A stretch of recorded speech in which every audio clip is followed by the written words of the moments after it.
बड़े अपराधी आतंकवादियों को बचाने के लिए वकील खड़े किए, आतंकवादी को फांसी की सजा न हो उसके लिए खुद ने पैरवी की। इसका जीता जागता प्रमाण है कि पिछले ताज होटल में आतंकवाद ने घटना की और उस पाकिस्तानी आतंकवादी को बचाने के लिए हमारी कांग्रेस शासन ने बहुत प्रयास किए या कांग्रेस के लोगों ने प्रयास किए। उसी क्रम में पिछली कांग्रेस की गहलोत सरकार यहाँ जब थी, बम कांड हुए जयपुर में और आज तक उतने परिवार हम उस बात को पीड़ा में हैं। उन बम कांड के अपराधियों को बचाने के लिए साक्ष्य मिटाए गए, कहीं ना कहीं उनकी पैरवी की गई, तब वो आज तक अपराधी बचे हुए हैं। और अब उसके बाद में ये अजमेर वाली घटना का आया है, तो इसमें कांग्रेस की शासन था, उन्होंने कहीं ना कहीं अपनी पैरवी कमजोर की है पक्षकारों की और उनकी मदद की है। और वो आतंकवाद और जिहाद के उसमें आते हैं, वो श्रेणी में उन लोग कहीं आज जमानत पर हैं। लेकिन मुझे पूर्णतः विश्वास है, अब सुशासन है, भाजपा की सरकार है और आदरणीय मुख्यमंत्री भजनलाल शर्मा साहब इसमें कटिबद्ध हैं और संकल्पित हैं। और उसी का जीता जागता प्रमाण है कि यहाँ पर अपराधियों में भय बना हुआ है और साइबर क्राइम खत्म हो रहा है। उसी प्रकार से यहाँ पर पिछले दिनों जो पेपर लीक माफिया खुले का राज था, आज 100 से ऊपर वो जेल के भीतर हैं। तो ये मानो कि इस पर भी अपील होगी और वो खुले में घूमेंगे नहीं, जमानत निरस्त होगी और कहीं ना कहीं वो सलाखों के पीछे होंगे। एक लास्ट सवाल है, यूडीएच मंत्री ने बयान दिया था कि 3 से अधिक संतानें जो होगी जिन दंपतियों की, उनकी सरकारी सुविधाएं खत्म कर दी जाए। आपका भी एक बयान उस पर आया है, क्या प्रतिक्रिया है? देखो, मेरा मानना है इसमें किसी वर्ग, किसी समाज, किसी विशेष को कभी नहीं लेना चाहिए। जब भारत की सारी योजनाओं का लाभ हम सब समान रूप से ले रहे हैं, एक देश एक कानून की मांग हम कर रहे हैं और काफ़ी समय से हम ये कह रहे हैं कि भाई जनसंख्या नियंत्रण कानून आना चाहिए, तो सबको मिलकर इसकी पैरवी करनी चाहिए, समर्थन करना चाहिए। इसकी आवश्यकता है। खाद्यान्न की भी दिक्कत है, मकान की भी दिक्कत है, बहुत असुविधाएं हैं, देश के विकास में भी कमी आती है। इसलिए आप हम सबको मिलकर इस पर सहमत होना चाहिए और जो योजनाएं हैं उनका लाभ लिए जा रहे हैं, तो उस लाभ लिए जा रहे हैं तो देश के विकास में योगदान भी देना चाहिए। महाराज जी, आपके ऊपर आरोप ये है कि आप एक वर्ग विशेष को टारगेट कर रहे हैं। बिल्कुल नहीं, नेताओं ने कहा कोई भी हो सकता है उसमें।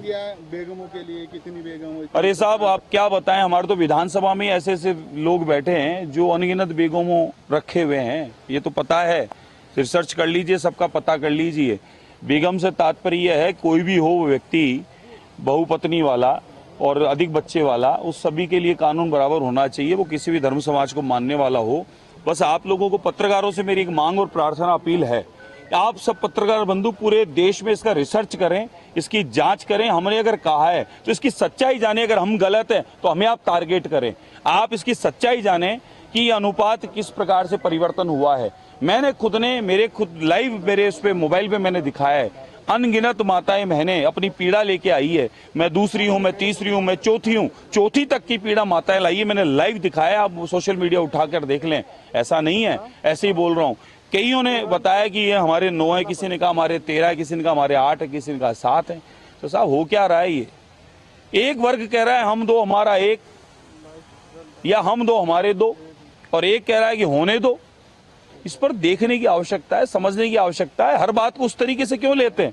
आदरणीय प्रधान सेवक नरेंद्र मोदी जी 2014 के बाद आए हैं तो कहीं भी किसी रूप में कोई परिवर्तन नहीं है। सबको विकास बराबर मिल रहा है, सबके लिए योजनाओं का लाभ बराबर मिल रहा है, सबको प्रधानमंत्री आवास योजना का लाभ मिल रहा है, सबको गरीब कल्याण का लाभ मिल रहा है, सबको राशन का लाभ मिल रहा है। सारी सुविधाओं का लाभ जब सबको समान रूप से मिल रहा है तो देश के विकास में, उन्नति में सबको समान रूप से अपना योगदान भी देना चाहिए। इसमें कोई एक वर्ग और कोई राजनीति करने की आवश्यकता नहीं है। ये देश के विकास की जरूरत की आवश्यकता है, इस पर ध्यान देने की जरूरत है। कश्मीर में एक बार फिर आतंकी हमला हुआ है, तकरीबन कुछ जवान जो है शहीद हुए हैं, लगातार ये घटनाएं हो रही है।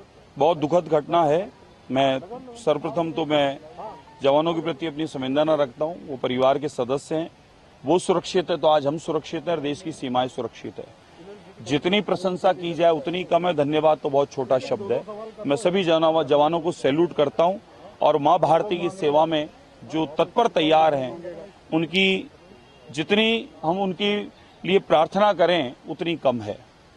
दूसरा, ये घटनाएं घटित हुई है, कुछ दिनों से वापस होने लगी है। आप ये माने कि ये आदरणीय प्रधानमंत्री नरेंद्र मोदी जी के आने के बाद, भाजपा की सरकार बनने के पश्चात, एनडीए की तीसरी बार सरकार बनने के बाद कहीं ना कहीं बौखलाए हुए हैं। शत्रु देश, दुश्मन देश और आतंकवादी बौखलाए हुए हैं। अब उनकी जड़ें हिली हुई है कि भाई भारत की महाशक्ति, दुनिया की महाशक्ति भारत बन गया है और अब वो जीरो आतंकवाद चाहता है और उस पर मोदी जी ने काम भी किया है। और आप कह नहीं सकते 2014 के बाद आप देखें आतंकवाद समाप्त सा था, धारा 370 पता ही नहीं चला कब हटी और शांतिपूर्वक काम हुआ। अब चुनाव भी बहुत शांतिपूर्वक हो रहा है और कश्मीर में भी धीरे धीरे कमल का फूल खिल रहा है और मोदी जी पर विश्वास पूर्णता जाग गया है। कश्यप ऋषि की धरती कश्मीर, तपोस्थली कश्मीर, देवताओं का कश्मीर और स्वर्ग जैसा दिखने वाला कश्मीर, कहीं ना कहीं उसकी छवि को धूलमिल करने के लिए आतंकवाद न जात का है न धर्म का है। आतंकवाद कहीं ना कहीं इस मानव जाति का शत्रु है, दुश्मन है। वो किसी भी जाति धर्म को मानता हो भले, तो आतंकवाद का सफाया होना चाहिए। और आतंकवाद कहीं ना कहीं मोदी जी के आने से भी बौखलाया हुआ है, इसलिए वो कोई छुटपुट घटनाएं करके अपना उपस्थिति दे रहा होगा।